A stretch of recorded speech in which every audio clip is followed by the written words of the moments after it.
রংপুরে স্প্রিট পান করে ৩ জনের মৃত্যু হয়েছে।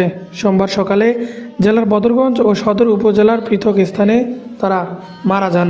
তারা হলেন বদরগঞ্জ উপজেলার গোপালপুর ইউনিয়নের পূর্ব শিবপুর গ্রামের সোহেল মিয়া ও আলমগীর হোসেন ও সদর উপজেলার শ্যামপুর শাহপাড়ার জেনতার আলী।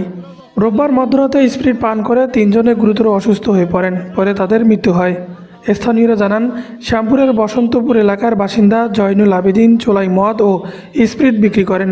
মারা যাওয়া ব্যক্তিরা রোববার রাতে তার বাড়ি থেকে মদ কিনে পান করেন, পরে বাসায় ফিরে অসুস্থ হয়ে পড়লে তাদের মৃত্যু হয়। মৃত ব্যক্তিদের পরিবার ও পুলিশ সূত্রে জানা গেছে, ৩ জনের মধ্যে রোববার রাত 10টার দিকে সোহেল বাড়িতে ও আলমগীরকে রংপুর মেডিকেল কলেজ হাসপাতালে নেওয়ার পথে মারা যান। তবে জেনতার আলী কখন মারা গেছেন তা জানাতে পারেনি পুলিশ।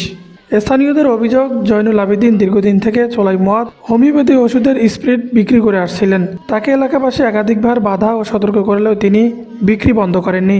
স্থানীয়দের অভিযোগ, জয়নুল আবেদিন দীর্ঘদিন থেকে চোলাই মদ ও হোমিওপ্যাথি স্প্রিট বিক্রি করে আসছিলেন।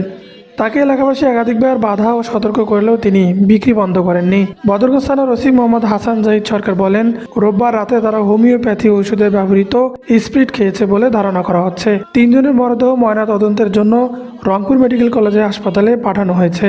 এদিকে এই ঘটনার পর সোমবার সকালের দিকে অভিযুক্ত মাদক কারবারি জয়নুল আবেদিনকে 10 বোতল স্প্রিট সহ আটক করেছে পুলিশ।